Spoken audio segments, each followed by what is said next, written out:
y de ahí nos iríamos a la cuestión de vacunas, ¿vale? Hice presentaciones también de erisipela, les metí algo de foliculitis, de impétigo y de celulitis. Esas diapositivas también muy importantes porque fíjense que infecciones de sitio placentario y de tejidos blandos es algo que casi no se ve.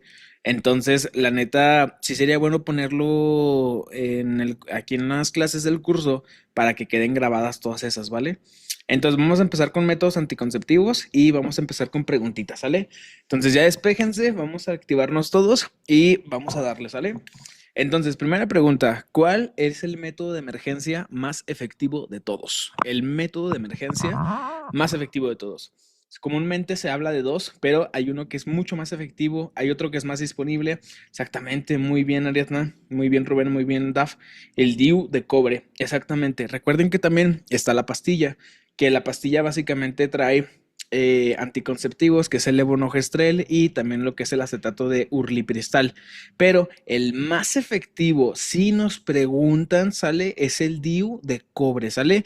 Recuerden que el DIU de cobre no está medicado como tal, solamente es la T de cobre, ¿sale? Además, cosa muy importante, aquí remarcándolo, ¿alguien se acuerda cuánto tiempo tenemos para ponerlo? El DIU de cobre, o sea, ¿cuánto es el máximo de tiempo que yo puedo tener? Exactamente, muy bien Regina, muy bien Rubén, muy bien Ariana, exactamente 5 días o lo que corresponde en horas a 120 horas, ¿vale? Exactamente. Recuerden que la pastilla, el problema que tiene es que no es tan efectiva y también la efectividad va disminuyendo conforme va pasando el tiempo. De hecho, se le conoce por eso como la post-day, ¿no? Entonces, cuanto más tiempo pase, el riesgo de ser menos efectivo va disminuyendo, ¿vale? Va bajando esa efectividad de la pastilla, ¿vale? Y última pregunta, ¿en qué pacientes está contraindicado los anticonceptivos orales? O sea, si la paciente tiene esto y esto, no le puedes dar anticonceptivos orales. Recuerden que los anticonceptivos orales son los que tienen más riesgo de uso crónico. Entonces, hay ciertas indicaciones, muy bien, exactamente, tal cual lo que es más puntual. Pacientes con trombosis, pacientes que nos diga el caso clínico que tiene TBP, trombosis venosa profunda, cualquier cosa, hay que quitarlo, ¿vale? Cáncer también sería otra por el estado protrombótico. SAF, exactamente. Síndrome de anticuerpos fosfolipídico y cualquier tipo de trombofilia contraindica el uso de anticonceptivos orales, ¿vale? Pacientes con deficiencia de factor 5 de Leiden o más tipos de trombofilias, básicamente también lo contraindica, ¿vale? No importa la trombofilia que sea, siempre que sea trombofilia va a estar contraindicado, ¿vale? Y exactamente, una paciente con TBP, trombosis venosa profunda, va a estar contraindicadísimo, ¿sale? Además de esto, falta una contraindicación importante, ¿sale? La que falta por aquí, que hay que añadir y que es muy importante, es paciente fumadora. Paciente que fume y le quieran dar anticoncepción, si viene anticonceptivos orales, está contraindicado, ¿sale? Porque recuerden que el cigarro aumenta lo que es la adhesión plaquetaria, o sea, básicamente que alguien tenga un trombo. Entonces, si tú le das anticonceptivos, que acuérdense que los anticonceptivos también pueden de alguna manera generar lo que es más riesgo de trombosis, pues vamos a estar produciendo dos factores que nos van a llevar a posibles complicaciones, ¿vale? Entonces, esto es importante. Vamos a revisarlo y la neta es que este es un tema súper cortito, pero bien importante, porque aquí pueden salir muchas preguntas de salud pública, de urgencias, prácticamente esta parte de medicina familiar que le gusta mucho preguntar a las cifras, ¿vale? Entonces, ¿qué es la planificación familiar? Básicamente el conjunto de actividades, procedimientos e intervenciones que se brinda a la población. Esto mediante consejería, educación de salud, mediante los métodos anticonceptivos para que las personas puedan ejercer su libre y responsablemente el tener hijos, número y adecuado momento para tenerlos. Básicamente toda esta definición súper larga es lo que nos viene en la GPC sobre planificación familiar. Si se dan cuenta, pues es algo muy obvio, básicamente respetar la autonomía del paciente de cuándo, cuántos y en qué momento quiere tener hijos y obviamente pues brindándole las herramientas para que el paciente se cuide, ¿vale? Ahora fíjense esto por acá porque la verdad es que llama mucho la atención. Esta podría ser una pregunta bastante pesada de lo que es el nacional. Prevalencia de uso de anticonceptivos. Se tiene la estadística que es aproximadamente el 75%, lo cual llama muchísimo la atención. Fíjense, mujeres entre 15 a 49 años que son sexualmente activas, de ese rango de pacientes, el 75% usa al menos algún método anticonceptivo, lo cual es muy bueno. La tasa pienso que está bastante considerablemente alta Y fíjense, mujeres indígenas, la prevalencia también es alta, la verdad es que pasa más allá de la media, es el 64%. Entonces, en ambos es bastante considerable, digo, obviamente en mujeres indígenas es un poquito menos y hay que tener cuidado con esto, ¿vale? Ustedes saben que en las regiones indígenas puede llegar a haber violaciones a veces entre los mismos familiares y la neta es que es algo bien feo, ¿no? Ya habíamos platicado de esto, que hay que tener mucho tacto siempre que se hable con familiares que vengan de este tipo de comunidades, ¿vale? Entonces, importante, 75 en prevalencia de uso anticonceptivos en población general, 64 en pacientes de indígenas, ¿vale? Ahora, puntos importantes, ¿vale? Esto que les pongo acá de emergencia, ¿cuál es el más efectivo? La T de cobre, ¿vale? ¿Cuánto tiempo tenemos? 120 horas, como bien ustedes lo pusieron en los comentarios, ¿vale? Y fíjense por acá, acá está la recomendación. El dispositivo intrauterino es el método anticonceptivo de inicio más rápido y efectivo, ¿vale? Entonces, esto es importante para su uso cómodo. Para su uso, perdón, como anticonceptivo de emergencia, ¿vale? Entonces, es una pregunta que la neta sí puede llegar. Exactamente, totalmente de acuerdo, Pablo, totalmente de acuerdo. Y sí está bien triste eso, pero les digo, sí bien importante recordar esta pregunta porque seguramente estoy casi seguro que va a venir esta pregunta, ¿vale? Fíjense, se debe iniciar de manera rápida, teniendo certeza de que no hay embarazo. Esto es importante. Fíjense que antes, cuando se querían dar anticonceptivos, había que esperarse a 7 días después de lo que era la menstruación. Actualmente no, actualmente se puede aplicar en cualquier momento del ciclo a lo que es la paciente siempre y cuando se haya descartado lo que es embarazo, ¿sale? Fíjense por acá, los profesionales de la salud pueden ofrecer anticoncepción de inicio rápido en cualquier momento del ciclo menstrual, que significa ya no te esperes, dale directamente lo que es el anticonceptivo, no pasa nada, teniendo la certeza de que no exista lo que es embarazo. Lo único que sí se debe descartar es que no haya embarazo, ¿vale? Fíjese, en caso de haber ya un embarazo, hay que suspender obviamente los anticonceptivos, porque en este caso, pues evidentemente podemos causar un daño, ¿vale? En caso, básicamente este punto de buena práctica es lo de suspender los anticonceptivos en caso de que haya embarazo, ¿no? Entonces, esos puntos son muy importantes. Recuerden esta pregunta de acá. Si nos viene el caso clínico, que cuándo hay que iniciarlo, cuando sea, ¿sale? Eso importante. Eh, Sí, totalmente de acuerdo, Daf. También se pueden dar, de hecho son lo más importante, aunque sí no son tan efectivos y ya pasó mucho tiempo, ¿vale? Que era justamente lo que mencionábamos, ¿vale? Lo más efectivo es la T de cobre, ¿vale? Ahorita vamos a ver cuáles son esos anticonceptivos orales, que básicamente son dos, ¿vale? Fíjense por acá, básicamente son los métodos anticonceptivos postparto, donde fíjense, también hay una recomendación súper importante. Nos dice que el DIU se puede aplicar de manera inmediata, de hecho tiene mayor tasa de continuidad. Fíjense, la inserción inmediata del DIU a 10 minutos después de la expulsión de la placenta a 48 horas se asocia a una tasa de continuidad más alta, que significa que la gran mayoría de pacientes pues van a tener el DIU por durante más tiempo, ¿vale? Recuerden que es importante dejar métodos anticonceptivos post embarazo, ¿vale? La misma amenorrea que genera lo que es la prolactina alta por la lactancia, ya como tal se considera un método para que la paciente no se embarace, pero siempre hay que tener mucho cuidado porque si la paciente tiene un embarazo muy rápido después de la lactancia, puede llegar a ser peligroso. Recuerden que el periodo intergenésico corto, que este se define con menos de 18 meses, puede ser peligroso para muchas cosas, ¿vale? Incluso para lo que sea ruptura placentaria, ¿vale? Fíjense por acá, se debe iniciar anticoncepción elegida por la mujer después del parto o lo antes posible, ¿vale?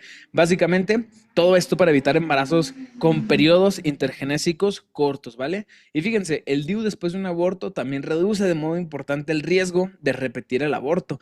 Entonces, realmente el DIU después de que sea un aborto o que sea un desembarazo normal, pues realmente tiene muchos beneficios, ¿vale? Esto es importante y la neta sí a recordarlo porque también puede llegar una pregunta muy específica, ¿no? De que cuándo hay que poner un DIU a una paciente después de un embarazo, inmediatamente, ¿sale? Es mucho mejor porque la paciente tiene mayor tasa de continuidad, ¿vale? Fíjense, métodos permanentes, ¿a qué se refiere esto? Métodos como la oclusión tubárica bilateral, ¿vale? Fíjense esto por acá que la neta llama mucho la atención y que si es un punto así bien directo de la GPC, es éticamente permisible realizar OTB solicitada en mujeres nulíparas, o sea, sea, básicamente mujeres que nunca han tenido embarazos y mujeres jóvenes que no desean tener hijos, ¿vale? Esto importante, hay que tener un consentimiento informado para realizar lo que es la OTB. Entonces, siempre importante aquí, si la pregunta viene si se le puede realizar o no, la respuesta es sí. ¿Por qué? Porque recuerden que uno de los 4 fundamentos, de los 4 pilares de la ética es la autonomía. El paciente puede elegir qué tipo de procedimiento se quiere realizar en este caso. Si quiere un método permanente para no tener hijos, ok, está bien, solamente un consentimiento de por medio, ¿sale? Fíjense por acá, la falla acumulada 5 años de lo que es la OTB es de 1.3%. Entonces, una paciente que se realizó una OTB se puede embarazar, sí se puede volver a embarazar, ¿sale? El riesgo es muy bajo, ahorita vamos a ver cómo se va exacerbando, pero es importante que sepan esto, ¿vale? El riesgo a 5 años es de 1.3%, ¿vale? Y fíjense por acá, el seguimiento en los primeros 3 meses post-OTB, esto obviamente para ir asegurándonos que todo haya quedado correcto y únicamente como dato puntual, ¿verdad? ¿Cuántos meses hay que seguir a la paciente después de una OTB? 3 meses, ¿vale? Esa sería la respuesta a la pregunta, ¿vale? Por acá les dejo más cosas sobre los métodos anticonceptivos de emergencia. Acuérdense que el DIU de cobre es el más eficaz de todos como método anticonceptivo de emergencia y el tiempo que tenemos son 120 horas posteriores, ¿vale? Acá abajo van a ver la evidencia de lo que es la pastilla del día siguiente. Acuérdense que tenemos 2 tipos, la que es de levonorgestrel y la de acetato de urlipristal. Aquí, ¿cuál es la diferencia? Fíjense que la GPC recomienda más el levonorgestrel cuando tenemos un IMC mayor a 25 y el acetato de urlipristal cuando tenemos un IMC más de 35. Quiere decir que en pacientes que estén, digamos, en una obesidad ya mayor, el urlipristal es mucho mejor, mientras que en un estado donde todavía no hay tanta obesidad, el levonorgestrel es el que le iría bien a la paciente, ¿sale? Esto nada más por si lo preguntan, la neta es que esto está muy manchado, está muy directo. Pero creo que con este simple cuadrito es más que suficiente, ¿vale? La pregunta yo considero que más pesada que va a haber aquí es cuál es el método y cuál es el tiempo para ponerlo, ¿vale? Ya saben que es el DIU de cobre. Algo importante, recuerden que el DIU de cobre se asocia a un tipo de cervicovaginitis por un agente en específico, ¿sale? Sabemos que hay 3 tipos de cervicovaginitis distintas, que una es por parásito, que es la Trichomonas vaginalis, otra es por bacteria, que es la más común, que es Gardnerella vaginalis, y la tercera, que sería Cándida. Pero hay un agente que no está dentro de esos 3 que se asocia a cervicovaginitis en pacientes que tienen DIU. ¿Alguien se acuerda cómo se llama ese agente? Muy importante ese agente porque Israeli, algo así. No, fíjate que va, o sea, como que sí se parece el nombre, pero poquitito, ¿vale? Y es el que puso Miranda, muy bien, actinomices, ¿vale? Acuérdense que si la pregunta va dirigida a que es una EPI o que es cualquier cosa que se relacione a un DIU, e incluso les digo una cervicovaginitis, recuerden actinomices, ¿vale? El actinomices se le pega a los DIU, ¿vale? Entonces la respuesta muy clara, actinomices, ¿vale? Eso importante. De cervicovaginitis, ¿se acuerdan que teníamos unos criterios que se conocen como criterios de Amsel? Los criterios de Amsel, ¿para qué diagnóstico son? ¿Para qué tipo de cervicovaginitis? ¿Bacteriana, parasitaria o micótica? Exactamente, muy bien Regina, muy bien Miranda, exactamente, muy bien todos, exactamente. Recuerden eso, muy importante. Recuerden que la Gardnerella es la infección, la cervicovaginitis más común de todas, ¿vale? Es la más común de todas, ¿vale? Eso ténganlo muy en cuenta porque es la más preguntable, ¿vale? Si quieren ya después vemos un pequeño repaso de cervicovaginitis porque la neta ese tema también lo pueden mencionar. Sí, justamente Pablo, esos criterios se pueden usar para trico, ¿vale? Aunque realmente para trico, bueno, hay más cosas, pero realmente no se usa tanto esos criterios, ¿vale? Aunque sí, o sea, son específicamente para eso. Entonces, espero que esta diapositiva tenganla por ahí. La verdad es que es súper importante. Y fíjense, tener en cuenta esta situación que ven por acá. El levonorgestrel y lo que es el urlipristal se pueden iniciar en tiempos diferentes. Fíjense por acá. Después de la anticoncepción de emergencia con el levonorgestrel, ¿cuánto tiempo hay que esperar para dar lo que son anticonceptivos? En el levonorgestrel, inmediatamente. ¿Qué significa? Que yo un día le doy levonorgestrel a la paciente, inmediatamente le puedo iniciar lo que son anticonceptivos orales. Estos anticonceptivos donde tiene las pastillitas ya por día, sale, obviamente sabemos que vienen unas que simplemente son placebos porque obviamente esos días no toman la pastilla, pero para que no se le olvide a la paciente, aún así viene en lo que es la cajita, ¿vale? El Urlipristal, vamos a esperar 5 días para iniciar lo que es anticonceptivo viral. Esto es una recomendación que también nos dice la GPC y la pregunta puede ir enfocada al tiempo en el que hay que iniciar ACOS después de la pastilla de emergencia. Si viene el levonorgestrel es inmediato, si viene Urlipristal es después de 5 días, ¿vale? Esto nada más como dejarlo por ahí, ¿vale? Ahora, reforzando lo de anticoncepción permanente, fíjense, es éticamente permisible, que era lo que mencionábamos. Fíjense, lo que este estudio, que es el estudio CRES, publicó que la salpingectomía parcial posparto es la más efectiva de todas, aunque les digo, realmente el procedimiento como nos lo van a poner en el examen es como TV, ¿vale? Fíjense, seguimiento los primeros 3 meses para confirmar y mantener la anticoncepción hasta el día del procedimiento. ¿Qué significa? Que si yo le voy a hacer el procedimiento a mi paciente en 2 meses, esos 2 meses la paciente tiene que tener método anticonceptivo para que no se me vaya a embarazar, ¿sale? Fíjense, tasa de falla acumulada a 5 años de 1.3%, tasa de falla acumulada a 10 años de 1.85%. Les digo, si hay riesgo, realmente es mínimo, no es mucho, pero sí hay que tener en cuenta que aún así, aunque una paciente tenga OTB, sí se puede llegar a embarazar. Sería algo raro, sería algo ya difícil de que apareciera, pero sí puede llegar a pasar, ¿vale? A esto no le hagan caso. Eran de los de Dio de cobre y esas cosas, no le hagan caso. Prácticamente lo que iba en esta tablita es lo mismo que les puse por acá. Ahora, estos son los algoritmos que prácticamente es lo mismo que les acabo de decir. Lo más importante ya lo tuvieron de las diapositivas, ¿vale? Entonces, persona de edad reproductiva que acude a una unidad de salud, le hacen su historia clínica y todo, acepta método y obviamente aquí hay que darle información sobre todos los tipos de método, ¿no? Quirúrgico como la vasectomía, la OTB, obviamente la vasectomía para el hombre. Recuerden que en el hombre en la vasectomía se ligan o se cortan los conductos deferentes, ¿sale? Anticoncepción de emergencia si es que lo requiere, obviamente. Métodos basados en el conocimiento de la fertilidad. Esto tampoco le hagan caso, la verdad es que no es tan importante. Métodos de barrera, esto es importante, ahorita lo vamos a ver. Los métodos de barrera, recuerden que son indispensables porque a pesar de que la paciente tome anticonceptivos, se ponga una inyección de medroxiprogesterona, lo que ustedes quieran, el único método anticonceptivo que protege contra ITS y contra VIH, que bueno, está dentro de las ITS, es el condón, ¿vale? El preservativo, ¿vale? Dispositivos intrauterinos, hormonales con progestágeno solo, que esta sería la inyección de medroxiprogesterona, que acuérdense que la inyección de medroxiprogesterona es trimestral, ¿sale? Entonces es más efectivo el implante dérmico que la OTB. Sí, se puede decir que sí. Lo importante es, Diana, del implante en cuanto a efectividad, es el que más rápido regresa a lo que es el ciclo. ¿Qué significa? Que si yo le quito lo que es el implante subdérmico a una paciente, al siguiente ciclo que venga de su normal, de su ovulación y todo, digamos, como fisiológico, va a regresar, ¿vale? Si yo le quiero regresar rápido a la paciente su estado ovulatorio, ¿sale? Pónganle lo que es un implante subdérmico. De hecho, a las jóvenes les va muy bien con implante subdérmico, ¿vale? Aunque fíjense, en la GPC no lo remarca tanto lo que es este método, ¿vale? Hormonales combinados, el parche, lo que es la anticoncepción inyectable igual, anticoncepción oral, que acuérdense, la anticoncepción oral va combinada con un estrógeno y un progestágeno. ¿Alguien se acuerda qué pasaba si solo le dábamos estrógeno a la paciente y no le dejábamos lo que es el progestágeno?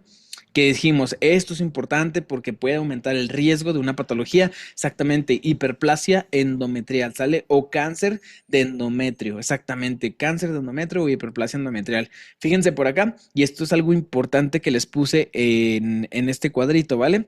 Aquí abajo pone los que tienen más efectos secundarios, las píldoras y los inyectables. Básicamente, los que son de estrógenos y progestágenos que se toman continuamente o se aplican continuamente y estos tienen muchos efectos secundarios. Por eso, la paciente que toma anticonceptivos orales, ya saben que después de 5 años aumenta el riesgo de cáncer para muchas cosas, ¿no? Cervicuterino, para cáncer de mama, es una paciente que no puede fumar, una paciente que si tiene trombofilias no puede tomarlo tampoco, si tiene cáncer tampoco, si tiene trombosis tampoco, ¿vale? Es todo lo que básicamente ya vimos.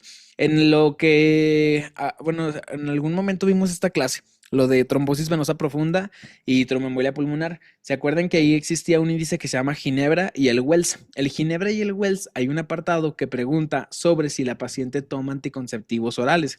¿Por qué? Porque estos aumentan el riesgo de trombosis, ¿sale?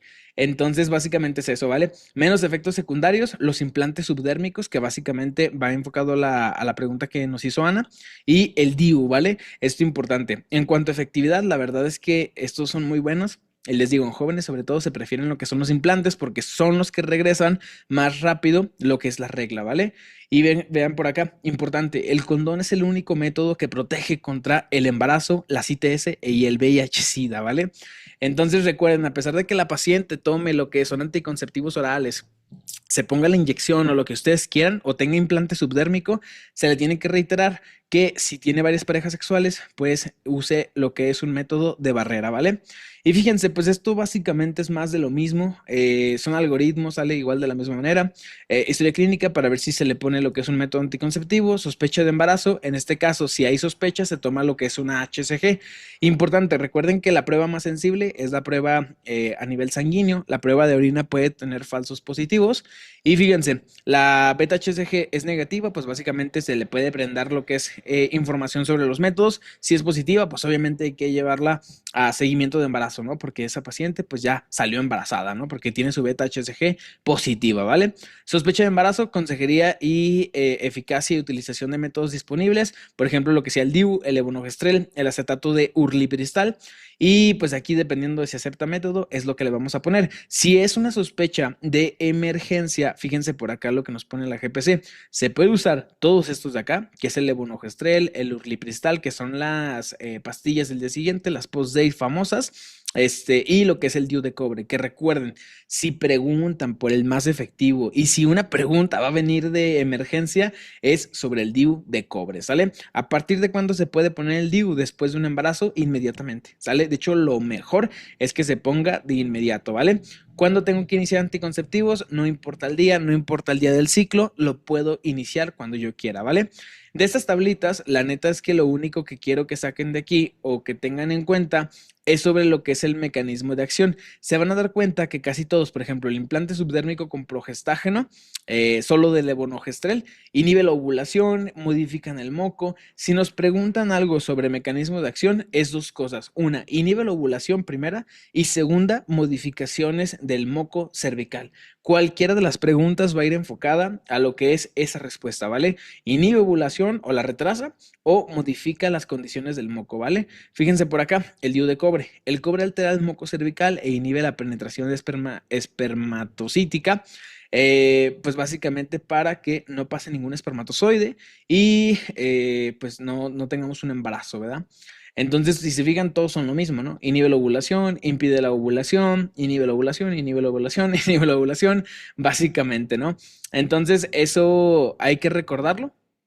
Y únicamente, ¿vale? Todos estos de acá se los voy a dejar por aquí por si lo quieren revisar. Igual ahorita les mando la tablita. Las tablitas están en la GPC de métodos anticonceptivos.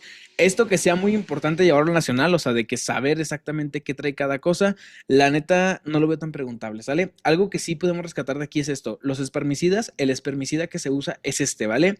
Este sí apúntenlo porque lo pueden llegar a preguntar, ¿sale? Y básicamente su mecanismo de acción es que destruye la membrana celular espermocítica, ¿vale? Básicamente la crosoma, que es la cabecita que tiene lo que es el espermatozoide, la disuelve, ¿vale? La deshace. Entonces, pues son cosillas ahí como muy importantes que sí hay que tener en cuenta. La verdad es que no creo que sea tan preguntable, como bien les digo, solamente ciertas cositas y de aquí de agarrar lo que podamos, ¿vale? Lo más importante, las primeras diapositivas, ¿vale? Esa definición de planificación familiar, esa sí hay que llevarla bien aprendida, ¿vale? Entonces, dudas, preguntas en este tema cortito, porque ya nos vamos a un tema grande que sería vacunas, ¿vale?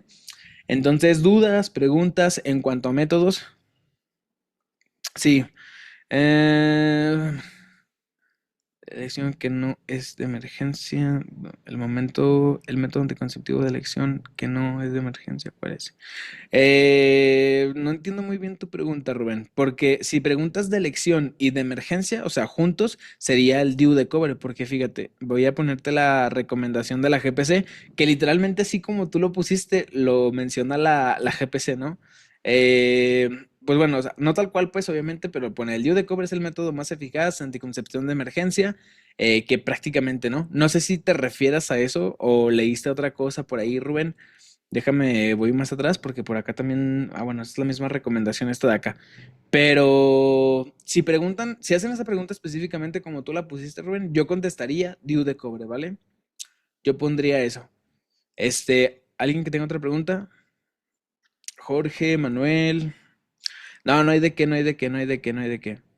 No hay de qué. Vámonos al siguiente tema, ¿vale? Vámonos a lo que sería vacunas, ¿sale? Y que acá la neta sí es importante manejar ese tema al 100 porque sobre todo vacunas sí es algo que se ha preguntado en todos los escenarios, ¿vale? Ese tema sí es de importancia súper alta, ¿vale? Entonces, la clase de vacunas, aquí lo más importante van a ser las cositas puntuales de cada una de ellas. Obviamente, ya a este punto no podemos revisar de que vacuna por vacuna por vacuna, porque pues evidentemente ya solo queremos las cosas puntuales.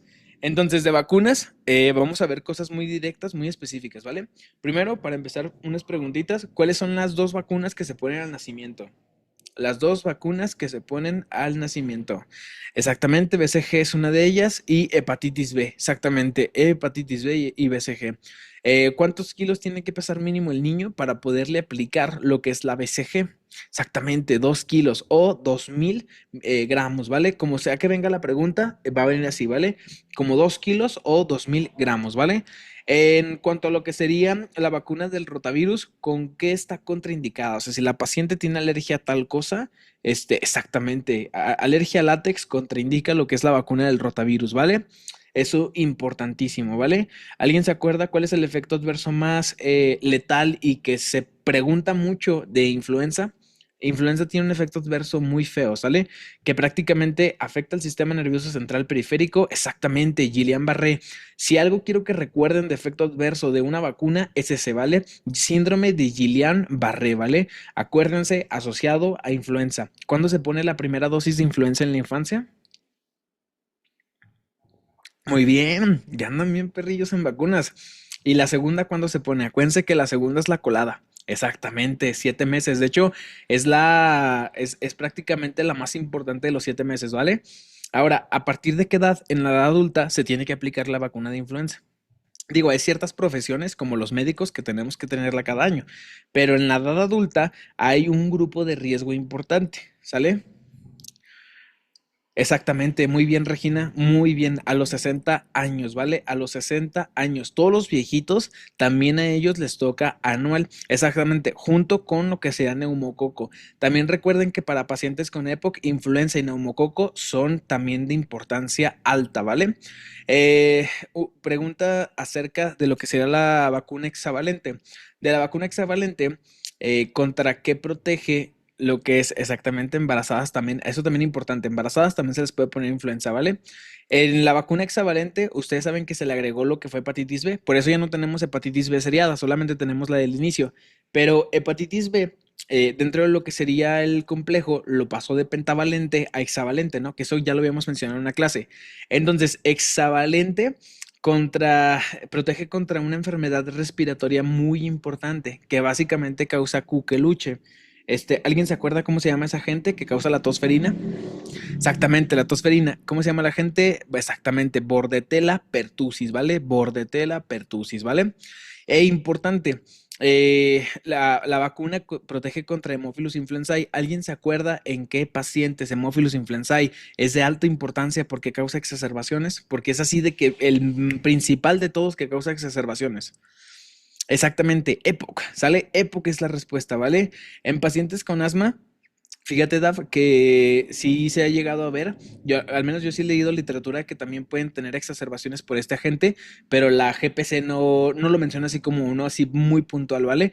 El que deben de recordar así de que en mucha medida es EPOC, ¿vale? Si algo nos van a preguntar de Haemophilus influenzae, va a ser en un paciente con EPOC, ¿vale? Y recuerden que Legionela está asociada a pacientes alcohólicos, ¿sale? Alcohólicos. Mycoplasma pneumoniae, recuerden que le da a jóvenes porque causa neumonías atípicas, ¿vale? Y una pregunta muy importante ya para terminar, ¿cuál es el tipo de antibiótico? Y con diarreas, totalmente de acuerdo. ¿Cuál es el tratamiento antibiótico, perdón, que se le da de primera elección a todas las neumonías atípicas?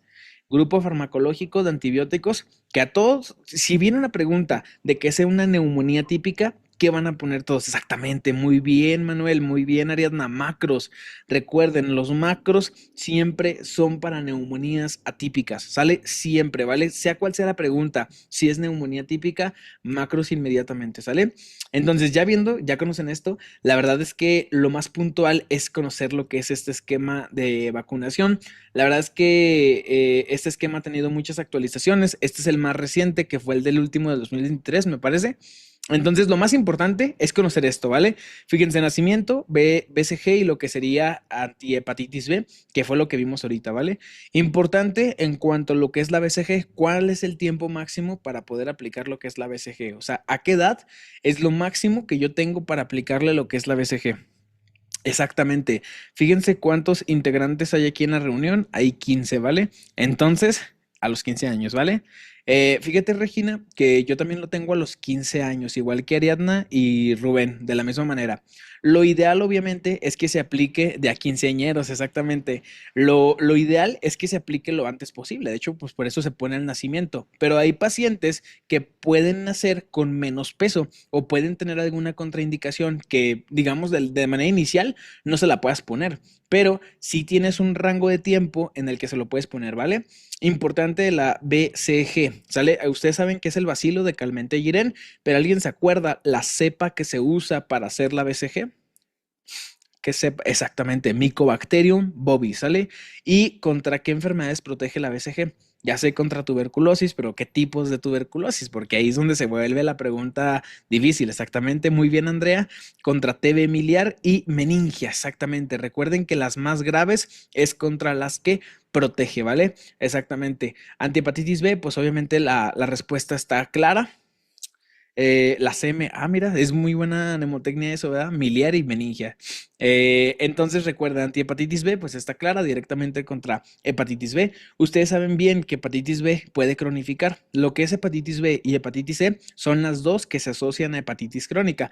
¿Alguien se acuerda a partir de cuánto tiempo se considera hepatitis crónica? Y para diferencia con hepatitis crónica y hepatitis aguda, obviamente. Ahí les va. La diferencia son 6 meses. Si el paciente lleva, exactamente, muy bien, Andrea, si el paciente lleva más de 6 meses, es una hepatitis crónica. Si tiene menos de 6 meses, es una hepatitis aguda, ¿vale? Ahora, a los 2 meses se aplica lo que es la hexavalente celular, que ya dijimos que aquí cambió de pentavalente hacia hexavalente. ¿Por qué? Porque las de hepatitis se incluyen aquí. Recuerden que hexavalente se pone a los 2, a los 4, a los 6 y hasta los 18 meses, ¿sale? Esto es importante, se ponen 3 iniciales y luego se espera un ratote hasta los 18 meses para poner la última, ¿vale? De hexavalente. También a los 12, 4 meses se pone lo que es rotavirus. Importante, rotavirus, importante, que dijimos que puede llegar a causar a nivel intestinal. Que dijimos, es muy importante el rotavirus porque esta vacuna puede causar algo exactamente, intususcepción, ¿vale? ¿Qué signo por ultrasonido dijimos que tiene el paciente con intususcepción o invaginación? Exactamente, signo en diana, exactamente, muy bien, signo en diana. Acuérdense que también lo podemos encontrar como signo en guante, ¿vale? Además de esto, rotavirus, cuando causa intususcepción, también tiene un tipo de diarrea muy específico. Acuérdense que si les viene diarrea en grosella o en jalea, sale cualquiera de los dos, están hablando de una invaginación intestinal, sale cualquiera de las cosas, ¿vale?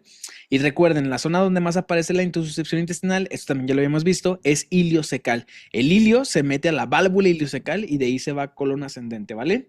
Antineumocócica conjugada, esta ahorita también la vamos a revisar bien. Recuerden que la antineumocócica conjugada también se pone en edades posteriores, como la influenza, ¿vale? También sirve para proteger para estos agentes, ¿vale? ¿Crees que pueden lugar? Probablemente sí, probablemente sí. Fíjense que la gran mayoría o van en lo que sería el muslo del lado derecho o en lo que sería el hombro del lado igual derecho. La neta es que sí sería muy pasado cómo sean las preguntas. Algo es importante, la antirrotavirus, recuerden que es oral, ¿vale? Y actualmente en el esquema nacional actual de ahorita es la única, ¿vale? Es la única. Exactamente, más de 18 meses es la diferencia, ¿sale? Exactamente. La única que se pone en brazo derecho es BCG, sí, totalmente de acuerdo. Me equivoqué yo ahí. Brazo izquierdo, o sea, en deltoides izquierdo se ponen todas las vacunas, ¿sale? Obviamente esto cuando el bebecito ya es mayor de 18 meses. Recuerden que si el bebecito es menor de 18 meses, se pone en lo que son los muslos, ¿vale? En el tercio medio de lo que son los muslos. Casi todas las preguntas van a ir referidas así, ¿vale? Entonces, esa sería la indicación importante y como bien ponen por ahí, ¿vale? La BCG es la única que va a izquierda, ¿vale? Entonces, perdón, la única que va a derecha. Todas las demás van izquierdas, ¿vale? Acuérdense que la BCG es irritante. De hecho, todos tenemos una pequeña marquita en lo que es el hombro derecho, ¿vale? Por lo mismo. Ahora, la hexavalente celular, dijimos que protege contra 6 agentes. ¿Alguien se acuerda cuáles son esos 6 agentes? Marca de ser mexicano, exactamente. Hemophilus influenzae es el primero, Bordetella pertussis, que sería tosferina, difteria sería el tercero, Corynebacterium diphtheriae, Clostridium tetani, exactamente, que ahorita vamos a ver eso porque es muy importante, la polio y falta la última que la hace hexavalente, que es hepatitis B, exactamente, muy bien. Todos esos hay que recordarlos sí o sí, ¿vale? Porque sí pueden llegar a caer preguntas respecto a eso. Ahora, importante en cuanto a lo que sería tosferina. Fíjense que a las mujeres embarazadas se les pone una variante de la hexavalente, ¿sale? Esa variante de la hexavalente es la DPT, ¿sale? Perdón, la TD. La TD es como tal la vacuna que va a proteger contra lo que será la tosferina, ¿sale? Ahorita lo vamos a ver más adelante porque si la mamá no está vacunada, puede contagiar a lo que es el niño, ¿sale? Ahorita lo vamos a ver adelante, ¿vale? Fíjense, 6 meses, influenza estacional, primera dosis. Esto pues obviamente en temporada invernal. A los 7 meses igual, la segunda dosis de antiinfluenza. Acuérdense que influenza solamente va aquí en dos partes, ¿vale? En los 6 meses y a los 7 meses, ¿vale? Si se fijan, la única vez cuando se empieza a repetir es cuando ya pasaron 5 años, que es básicamente cuando se pone anual, ¿vale? Importante, grupos de riesgo médicos. Sale todos los médicos, somos grupos de riesgo para aplicarles lo que son vacunas de manera consecutiva, ¿vale? Fíjense por acá, 12 meses, sale una importante, SRP, ¿vale? Acuérdense que SRP protege contra lo que serían 3 agentes, ¿vale? El virus de la parotiditis, la rubiola y lo que sería el sarampión, ¿vale? Entonces, esto es importante porque fíjense que en la pandemia se dejó de poner lo que fue SRP. Entonces se vieron brotes nuevos de sarampión. Muy posiblemente vayan a preguntar de nuevo sarampión en lo que es el examen nacional. Cuando veamos exantemáticas, que si es un tema que vamos a tocar, pero vamos a poner mucha atención ahí, ¿vale? Y de hecho es la razón de es la razón de los brotes, tal cual, exactamente. Y quien no se la... Sí, totalmente de acuerdo, totalmente de acuerdo. Fíjense por acá, esto es importante, hubo un cambio aquí en la SRP que hay que poner mucha atención. La primera dosis sigue siendo igual, a los 12 meses, prácticamente cuando el bebecito cumple lo que es el año de vida. La segunda dosis antes se ponía hasta los 6 años, pero como vieron que empezaron lo que fueron estos brotes y todo esto, ahora fíjense, se aplica a los 18 meses. Entonces ahí les va. La segunda dosis de SRP a los 18 meses se aplica para los niños y niñas a partir de julio del 2020. ¿Qué quiere decir esto? Si tenemos un bebecito que nació después de julio del 2020, ¿sale? Vamos a poner la respuesta correcta que sea la segunda dosis a los 18 meses. Si fue un bebé que nació antes de ese año, antes del 2020, el esquema queda prácticamente igual. De hecho, van a ver que va a pasar tiempo y esto se va a borrar de la historia. Esto de los 6 años va a quedar obsoleto porque ahora con lo que se va a quedar es 12 meses la primera dosis y la segunda dosis a los 18 meses, ¿vale? Como viene por acá. Entonces recuerden, 2020 es el parteaguas. Si el niño nació de 2020 para adelante, se pone la segunda dosis a los 18 meses. Si nació antes del 2020, se pone hasta los 6 años, ¿vale? Fíjense acá, 18 meses, esta ya la habíamos visto, la hexavalente celular. Acuérdense que existe dos variantes de la hexavalente, la DPT, que es el refuerzo, que es a los 4 años, y la TD. Acuérdense que la TD, ¿para quién es? Para la embarazada, ¿sale? Ahorita vamos a ver más adelante que esa protege contra tétanos y protege contra lo que sería Bordetella pertussis, ¿vale? Entonces, eso es importante, ¿vale? Déjenme los comentarios. Mm, Ah, ok, por si lo llegan a preguntar, en 1994, ok, muy bien. Y recuerden que los principales casos fueron en el norte del país. En el sur me parece que no se presentaron, solamente fue al norte del país. Entonces, pues bueno, a partir de los 5 años, COVID, esto importante, para las guías mexicanas solamente aplica esto, ¿vale? Para guías mexicanas únicamente COVID a partir de los 5 años. En Estados Unidos sí he visto que lo llegan a aplicar hasta el año de vida, o sea, mucho antes, ¿vale? Pero si nos preguntan aquí en México, cómo va a venir en el examen nacional, es a partir de los 5 años. Igual, la influenza estacional a partir de los 5 años, ¿vale? A los 6 años, ya saben, niños que no fueron vacunados de SRP antes del 2020, les toca a los 6 años, de manera como antes conocíamos el esquema nacional de vacunación, la SRP a esa edad, ¿vale? Que acuérdense que es la última que se integra por allá. A los 9 años, recuerden que también se pone otra, que se pone lo que sea la vacuna del VPH.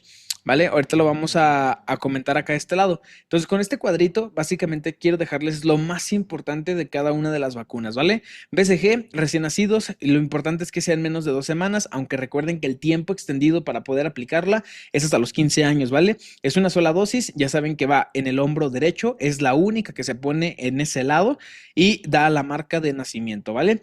¿Qué cepa se usa? Mycobacterium bovis. ¿Qué contraindicaciones tiene? Inmunodeficiencias congénitas adquiridas. Un niño con VIH o SIDA tampoco se le puede poner. Fiebre o peso menor a 2 kilos. Importante esto del peso, súper importante lo del peso, ¿vale? Efectos adversos, ulceración local, que básicamente es algo que sucede a casi todos los niños, adenitis y absceso, ¿vale? Acuérdense que puede existir la vegeosis y la vegeitis, ¿vale? Que básicamente es la inflamación del sistema ganglionar a nivel de la cadena axilar, ¿vale? Puntos clave para el ENAR, previene formas graves. Esto es lo más importante, ¿vale? Recuerden, las dos M, como alguien puso ahí la mnemotecnia, que eso nos va a ayudar a recordarlo, ¿vale? La miliar y la meningia. No protege contra lo que sería la TB pulmonar como tal, únicamente contra las variantes graves. Hexavalente celular, 2, 4, 6 y 18 meses. Esto igual ya lo habíamos visto. La reacción grave previa a DPT, a encefalopatía no explicada, son contraindicaciones como tal estas dos para no aplicar la hexavalente. Recuerden que incluimos 6 agentes aquí: tétanos, polio, Haemophilus influenzae, difteria, tosferina y virus de hepatitis B. El refuerzo importante a los 4 años, después de que se aplicó a los 2, a los 4, a los 6 y a los 18, la DPT va hasta los 4 años a hacer el refuerzo, ¿vale? ¿Qué efectos adversos tiene? Fiebre, irritabilidad, dolor local, lo clásico básicamente, ¿vale?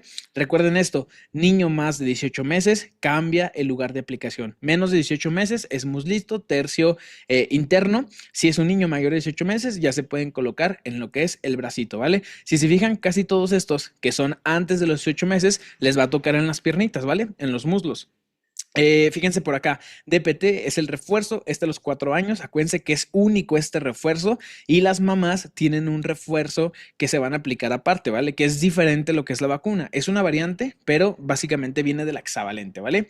También hay otro que va a proteger contra tétanos y contra lo que sea difteria, que es la TD, que ahorita vamos a ver cuándo se aplica, que es importante, ¿vale? TDP, exactamente, TDPA. Entonces, hay que tenerla en cuenta esas variantes, ¿vale? Y fíjense por acá, las contraindicaciones, igual que la hexavalente, igual los efectos comunes adversos, nada que destacar aquí. Y recuerden, el refuerzo se pone en pacientes de 4 años, ¿vale? Esto importante, el refuerzo sí es muy importante que lo recordemos, ¿vale?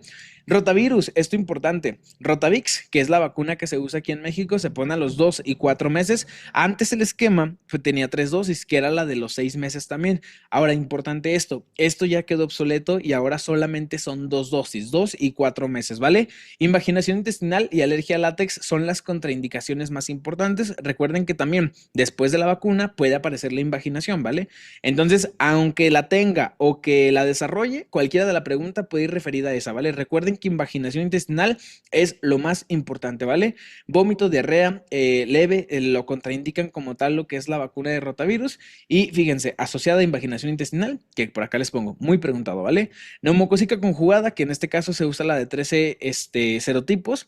Ya hay una más actual que no le incluye como tal este esquema, que incluye más serotipos, pero en este caso la 13B es la que nos van a preguntar, ¿vale? 2, 4 y 12 meses es lo que exactamente, 23 es para viejitos, exactamente, muy bien, Andrea.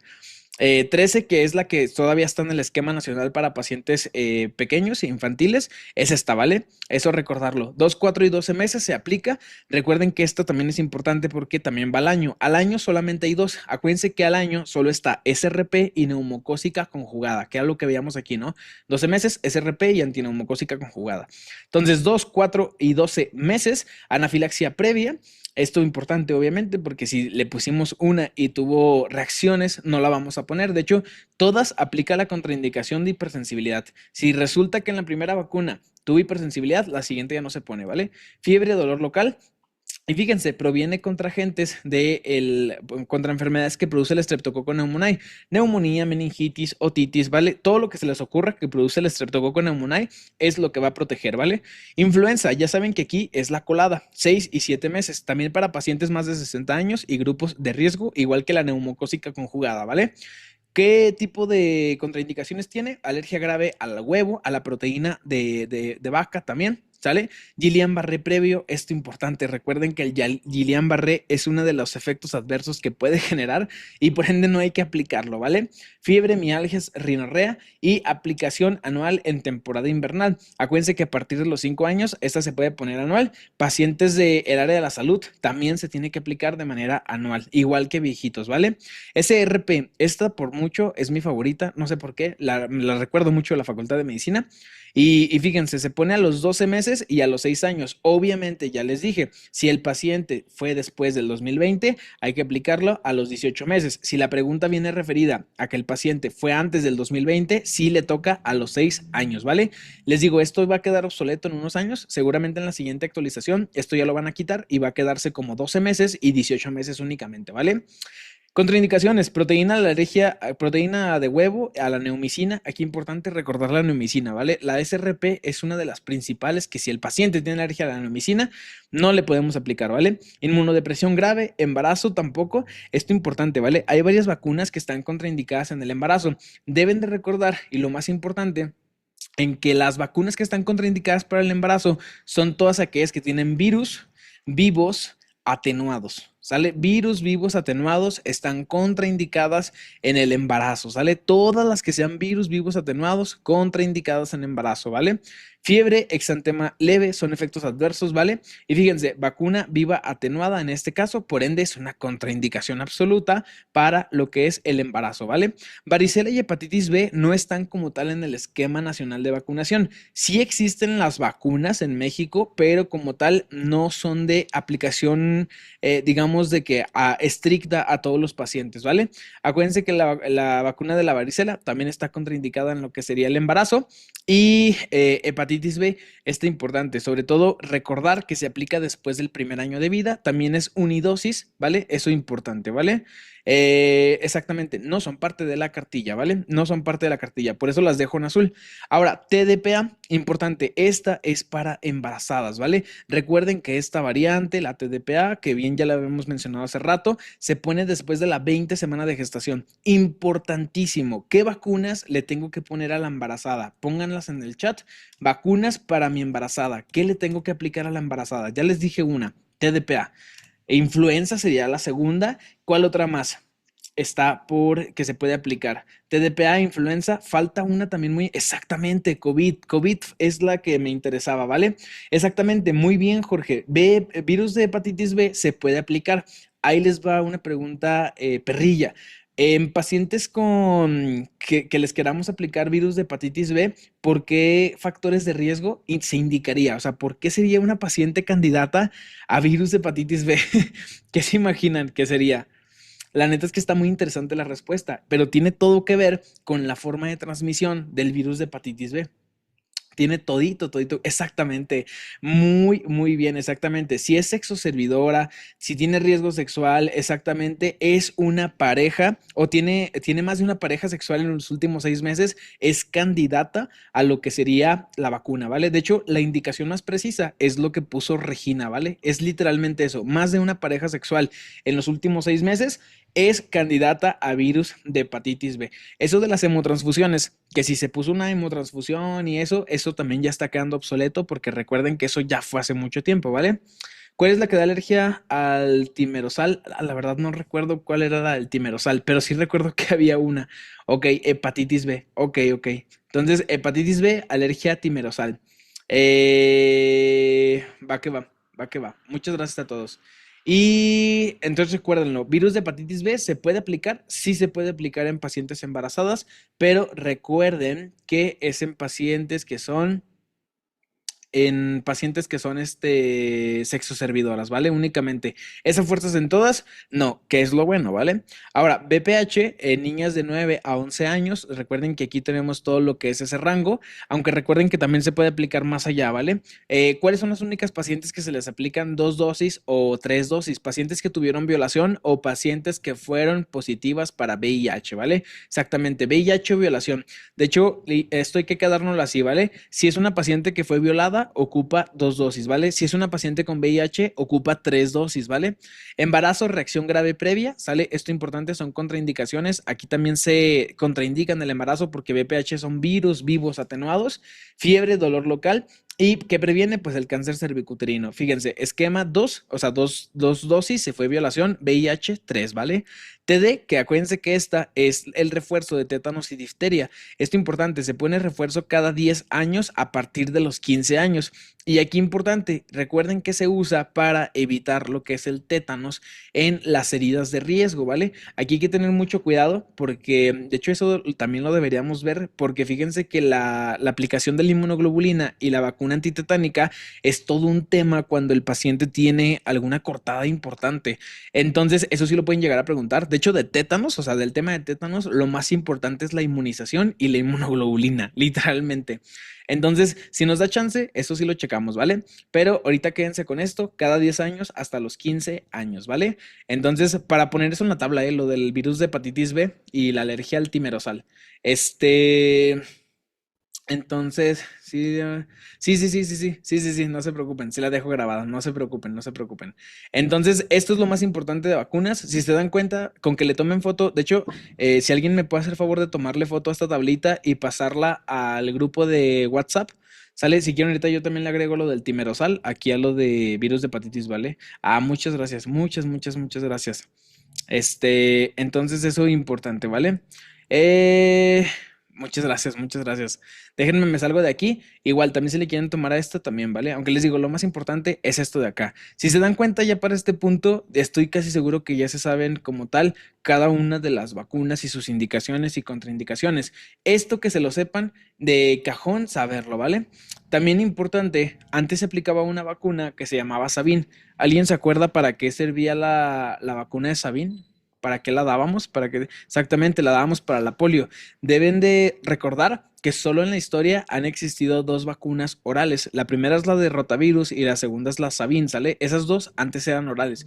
¿Por qué la polio ya no se aplica oral? Porque recuerden que la metieron a la hexavalente, ¿sale? La hexavalente trae la vacuna contra la polio, ¿vale? Entonces, me parece que, no, la verdad no sé si hubo un brote. Según esto en México, DAF, se considera México un país libre de polio, ¿eh? Acuérdense que para que se considere un país libre de alguna enfermedad, ocupan ver 10 años sin que exista lo que es un brote.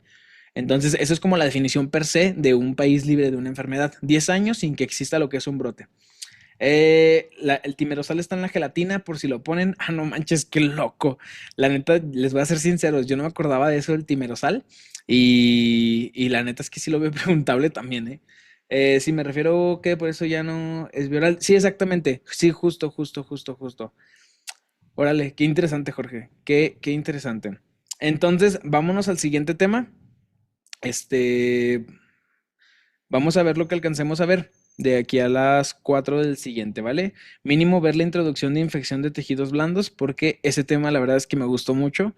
Ayer estaba terminando de hacer la clase, porque la neta ese tema me gusta un montón, me late mucho, no sé por qué las infecciones me gustan mucho desde que estaba en la facultad de medicina. Entonces, creo que aquí ya pueden ver mis diapositivas de infecciones de tejidos blandos. Ese es un tema muy importante porque fíjense que el impétigo, el síndrome de piel escaldada, que se ven exantemáticas, que esto también lo vamos a tocar por allá, es bien, bien importante, ¿vale? Todo lo que es la erisipela, la celulitis, son cuestiones muy comunes que pasan en el día a día. Entonces vamos a empezar con lo que es la introducción. Como tal, la definición más importante que nos da, en este caso el artículo, quiero decirles algo importante antes de empezar la clase, no tenemos lo que es GPC de lo que son estos temas. ¿Qué nos basamos en este caso? En un artículo mexicano, ¿vale? Es del Hospital General de México el artículo, ¿vale? Entonces, las infecciones de la piel y partes blandas constituyen un motivo de consulta frecuente. Esto es súper importante. La gran mayoría de niños que vengan con varicela, que se sobreinfecten, van a tener este tipo de lesiones. Ahorita vamos a ver que van a terminar con impétigo, ¿vale? Además, pueden ser leves hasta letales. ¿De qué depende? Del tipo de agente que esté relacionado y de la profundidad de la extensión. Hay infecciones de la piel que llegan hasta el tejido celular subcutáneo, ¿vale? Que incluso puede causar una fascitis necrosante, también conocida como gangrena de Fournier. Entonces, yo creo que a todos en el internado nos tocó hacer curaciones de gangrenas de Fournier, al menos en los hospitales públicos, que es donde veíamos un poco más esta situación, porque los pacientes no tenían el acceso a lo que era salud privada, pues al menos a nosotros sí nos tocó esta situación, ¿vale? Fíjense, su diagnóstico es clínico y los principales agentes relacionados aquí de inicio, este es un hackzote, ¿sale? Aquí este es un mega hack, ¿sale? Los principales agentes es el Streptococcus pyogenes y el Staph aureus, ¿vale? Si de algo nos van a preguntar de lo que va a ser pacientes con infección de tejidos blandos, son estos dos agentes, ¿vale? El Streptococcus pyogenes y el Staph aureus, ¿vale? En su fisiopatología tenemos 4 formas en la que puede llegar a pasar esta patología, ¿vale? Inoculación directa, por ejemplo, en las celulitis, que ahorita vamos a ver más adelante, que son pacientes que tienen úlceras o que tienen traumatismos previos y de ahí se inocula lo que es el Staph aureus o el Streptococcus pyogenes, porque claro que el Streptococcus también lo puede llegar a causar.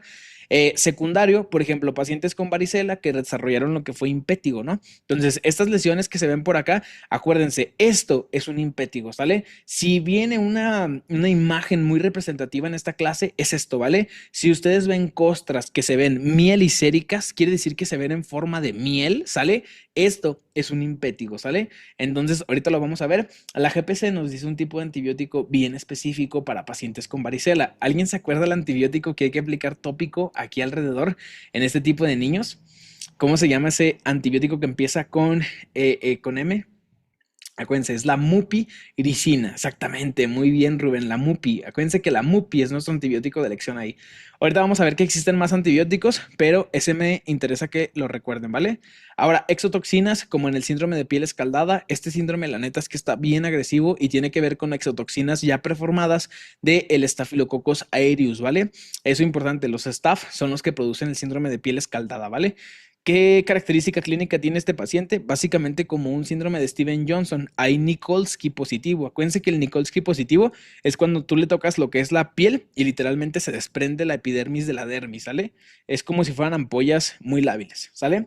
Reacción inmunológica, como en los gonococos, ¿no? Esto que vemos acá es el síndrome de Waterhouse-Friderichsen, donde básicamente hay una supresión adrenal secundario a coagulopatía. Y esto sucede porque el paciente tiene lo que es una reacción inmunológica al meningococo, ¿vale? Entonces, pacientes con meningitis producida por meningococo, o sea, básicamente por gonorrea, recuerden que nos van a hacer Waterhouse-Friderichsen, ¿vale? ¿Qué va a tener el paciente? Supresión adrenal más coagulopatía, básicamente presencia de todas las lesiones asociadas a púrpura a nivel de todo el cuerpo, ¿vale? Exactamente, se desprende como si fuera una servilleta mojada y literalmente así se ve, ¿vale?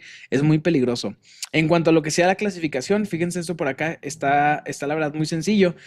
Anatómicamente los dividimos en superficiales y profundas. Las superficiales son las que nomás llegan hasta lo que sería la dermis o se quedan lo que es el folículo. También pueden entrar las de hipodermis, pero realmente las de tejido celular subcutáneo ya serían consideradas más como profundas. Fíjense, las profundas son todas las feas, ¿sale? Si nos llegan a preguntar una fea profunda, la neta es que lo más preguntable es celulitis necrosante o la fascitis necrosante, que recuerden que esta ya involucra lo que es una una gangrena de Fournier, ¿vale? De este lado en el músculo tenemos miositis o mionecrosis, que básicamente va a estar relacionado a un agente. Recuerden que el Clostridium tetani produce lo que es mionecrosis, ¿vale? Por eso el paciente termina con opistótonos, ¿vale? Eso ya lo veremos después, porque recuerden que la toxina a nivel de lo que es el Clostridium tetani, que es la tetanospasmina, tiene que, o funciona más bien con lo que sea un neurotransmisor, que lo hace muy excitable, ¿vale? Ahora tenemos lo que es el impétigo, la erisipela y la celulitis. Son las tres tipos de infecciones de la piel que son más importantes que hay que recordar. Ahora, fíjense cómo las puse. Impétigo, erisipela, celulitis. ¿Por qué? Porque el impétigo afecta a la epidermis, la erisipela afecta a la dermis. Fíjense por acá. Impétigo, epidermis. Dermis, la erisipela. Y la celulitis afecta a lo que es la hipodermis, ¿sale? Entonces recuerden, de superficial a profundo es impétigo, erisipela y celulitis, ¿vale? Entonces ahí les pongo las más importantes. Estas de acá no me interesa tanto que se las aprenden porque siempre van a ser de segundo nivel. Fascitis necrosante o gangrena de Fournier nunca va a estar asociada a que lo vean en una clínica cualquiera, ¿vale? Es un paciente que tiene alto riesgo de infectarse, ¿vale? Entonces, según su grado de necrosis, aquí importante esto, y lo dejo más que nada por esto de acá, si son secundarias con o sin necrosis, fíjense cómo las mordeduras entran acá. En un ENARM se preguntó que era un paciente que le había mordido otra persona y qué bacteria se asociaba más.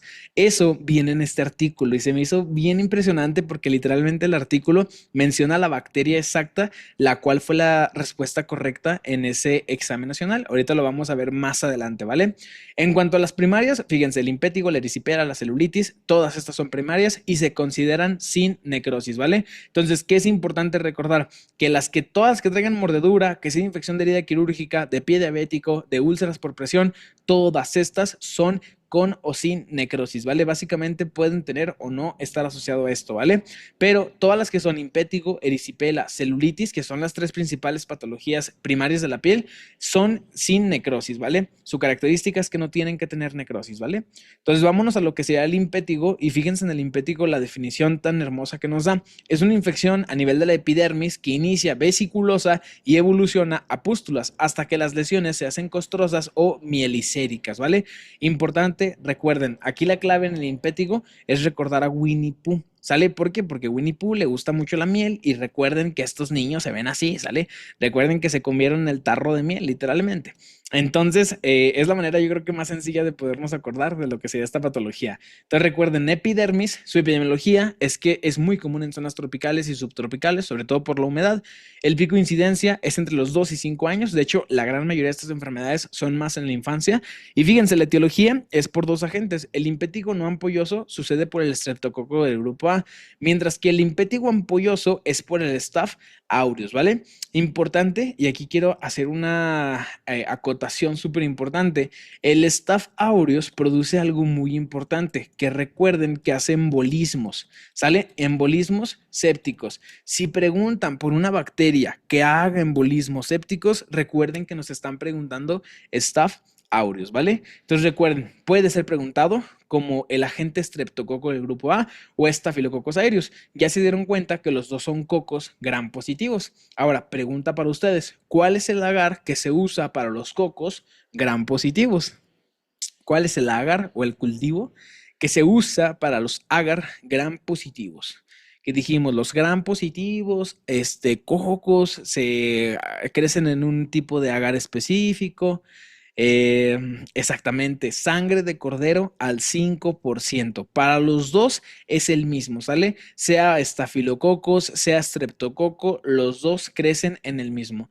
Fíjense, la clínica puede ser obviamente primario, secundario, que es lo más frecuente que sea secundario. Casi siempre el antecedente de que el niño tenía varicela, se rascó las lesiones, se inoculó el staph o el streptococo, depende de cuál es el que esté infectando, y aparecen las lesiones mielicéricas. Entonces recuerden, costras, color miel, ¿vale? El diagnóstico es clínico y el tratamiento ya lo habíamos visto, mupiricina, ¿vale? Importante, este antibiótico de importancia alta para el nacional porque sí es muy preguntable, ¿vale?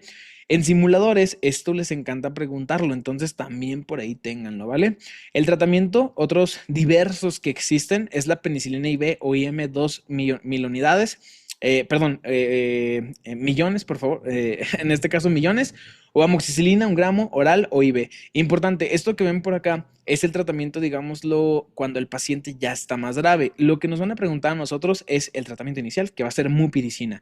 Otro antibiótico que se puede hacer es la bacitricina, ¿vale? Entonces, si nos dan mupiricina o bacitricina, son los dos antibióticos tópicos, pero como acá les pongo, la reina en este caso siempre va a ser la mupiricina, ¿vale? Alérgicos a penicilinas, eritromicina. Y ahí les va un hacksote. Si el paciente les dice que tiene una infección de la piel, o sea, que tenga una erisipela, que tenga una celulitis o que tenga un impétigo, todos los pacientes que sean alérgicos, todos en todas las patologías, el tratamiento en alergia va a ser la estreptomicina, ¿vale? Perdón, la eritromicina, ¿vale? La eritromicina, ¿vale? Entonces, acordarse, eritromicina. ¿Por qué? Porque en todas se repite lo mismo, literalmente, ¿vale? Si el paciente está alérgico, siempre va a ser lo mismo, ¿vale? Fíjense, de este lado tenemos lo que sea la erisipela. En la erisipela es una infección superficial no necrótica que involucra la dermis. Recuerden que el impético solo era hasta la epidermis. La erisipela ya estamos hablando de más profundo, ¿vale? Este es producido por el estreptococo del grupo A, aunque en recién nacidos es en el grupo B. Acuérdense que el grupo B hay un agente muy especial que se le conoce como estreptococo agalacti. ¿Sale? El agalacti, recuerden que es del grupo B. Entonces recuerden que el grupo B es de bebé, ¿sale? Si nos preguntan una gente que es en un lactante, en un bebecito, nos van a preguntar este grupo de los estreptococos, ¿vale? Eso es importante. En cuanto a la epidemiología, se presenta más en el sexo femenino, niños menores de 5 años y también en pacientes de 40 a 60 años, ¿vale? También se puede presentar en pacientes adultos esta, ¿vale? Además, la regla muy importante, la erisipela es muy frecuente en lactantes. En lactantes, fíjense que se ve en mejillas y en miembros inferiores. ¿Sale? Esto que ven por acá. Ahora, quiero que aquí vean algo importante. Fíjense cómo la lesión de esta erisipela se ve aquí marcado lo que es el borde, ¿no? O sea, no se ve irregular, se ve totalmente discreto, bien delimitado. Esa es una característica de la erisipela a diferencia de la celulitis. La celulitis, esto váyanlo apuntando por ahí, sus bordes son mal delimitados, ¿vale? Van a tener lesiones en muchos puntos, no van a tener bordeado bien y aquí la erisipela, sus bordes son bien delimitados, ¿vale? Entonces fíjense por acá, en cuanto a la clínica, 70 al 80% de lesiones en miembros inferiores, 5 al 20% en rostro. Recuerden que en rostro es más frecuente en lactantes y la zona más común son las mejillas, ¿vale? Fíjense acá, le ponen líneas a lo que es la infección de erisipela, porque literalmente fíjense qué tan delimitado está como para delinearlo, ¿vale? La puerta de entrada van a ser úlceras cutáneas, traumatismos, abrasiones, lesiones psoriásicas, si es que el paciente tiene psoriasis.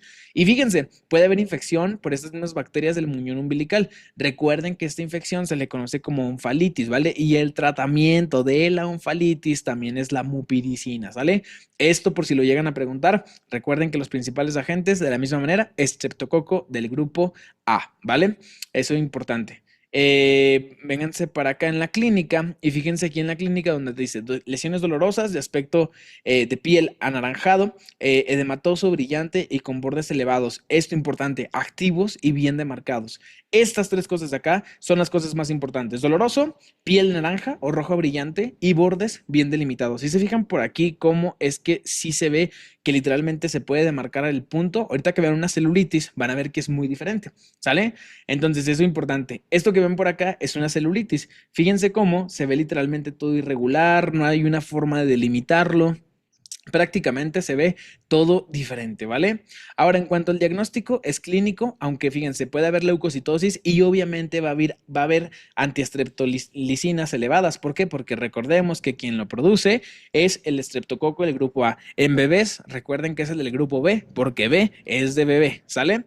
Ahora, esto importante, ¿cuál es este diagnóstico de acá? Sigue el dermatomo y tiene como característica clínica que tiene hiperestesia.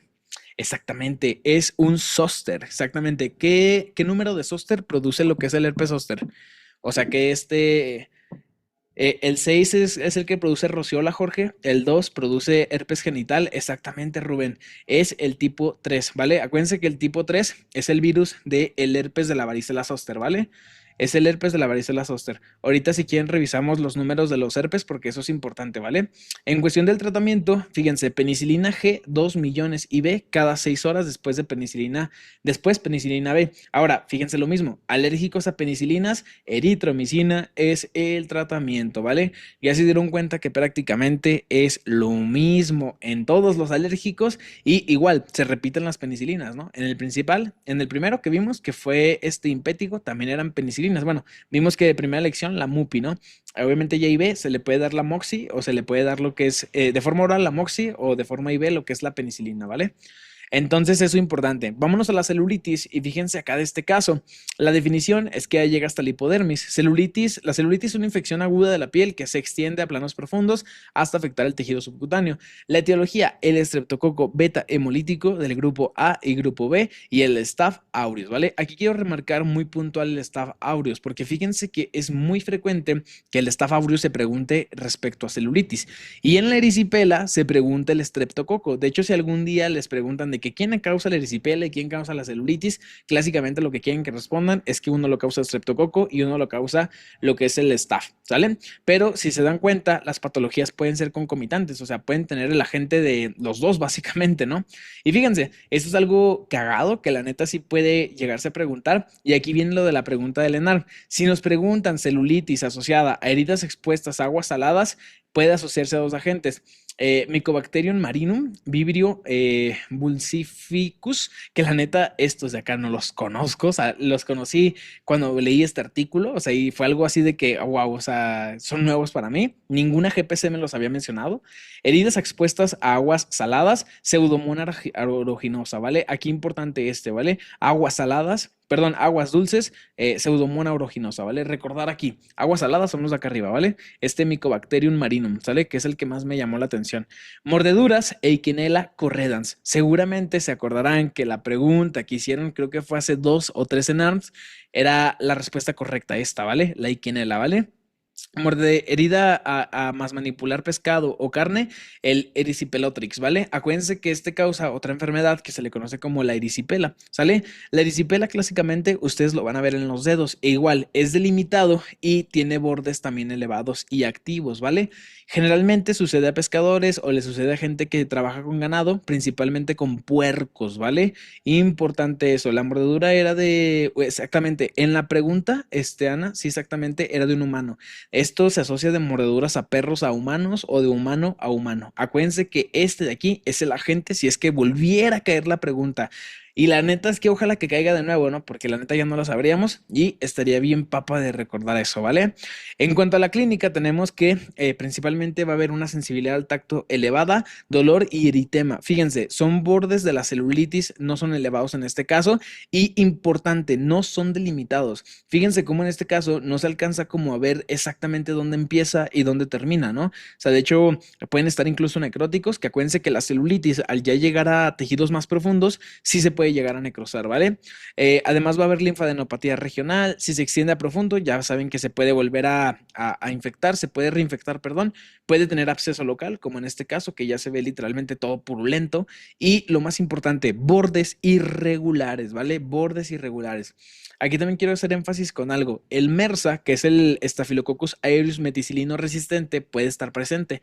Entonces, hay pacientes que cuando no corrijan con penicilina y que no corrijan y que se les manda a hacer cultivo, hay que darles antibióticos distintos. Exactamente, vancomicina sería el tratamiento si se presenta MRSA en este tipo de situaciones, ¿vale?